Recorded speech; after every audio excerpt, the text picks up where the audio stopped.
Sankranti cleaning అని ఇంట్లో ఉన్న అన్ని మూలలు పట్టి పట్టి బూజంతా దులిపాం కానీ ఇంటి మధ్యలో ఉన్న ఈ కబోర్డ్ మాత్రం ఇలా వదిలేసామన్నమాట. ఎందుకంటే అందులో వెండి సామాన్లు కడిగేసి పెట్టిన వెంటనే ఒక వారం రోజులు మళ్ళీ నల్లగా అయిపోతున్నాయి.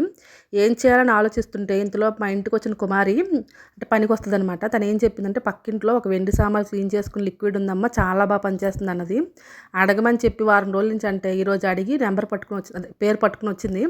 అయితే దాన్ని నేను చెప్పడం వెంటనే ఆర్డర్ పెట్టేసి ఒకసారి ట్రై చేస్తున్నాను ఎలా అవుతుందని. చూడండి, లిక్విడ్ వెయ్యగానే చక్కగా వదిలేసిందనమాట. అలానే వాసన యాసిడ్ వాసన వస్తుంది. క్లీనింగ్ బాగానే ఉంది కానీ స్మెల్ బాగాలేదు. అలానే ఇది కొంచెం మంచి లిక్విడ్ కాదనుకుంటాను, చిన్నపిల్లలు కూడా పట్టుకోవద్దు అంటున్నారు. కానీ వెయ్యగానే చూడండి అంత తెల్లగా వచ్చింది, కొత్త వాటిలాగా. ఎవరైనా వెండి సామాన్లు క్లీన్ చేసుకోవాలంటే దీన్ని యూజ్ చేసుకోవచ్చు అనమాట. అలానే తోమినకి చాలా రోజుల వరకు తెల్లగా మెరుస్తాయంట. ఇంకా ఈ కబోర్డ్లో ఉన్న సామాన్లన్నీ తోమేసి నీట్గా పేర్చేసి మళ్ళీ నెక్స్ట్ వీడియోలో చూపిస్తాం ఎలా ఉందని. దీంతో పాటు చెంబు కూడా తోమడం, రెండు బాగానే మెరుస్తున్నాయి.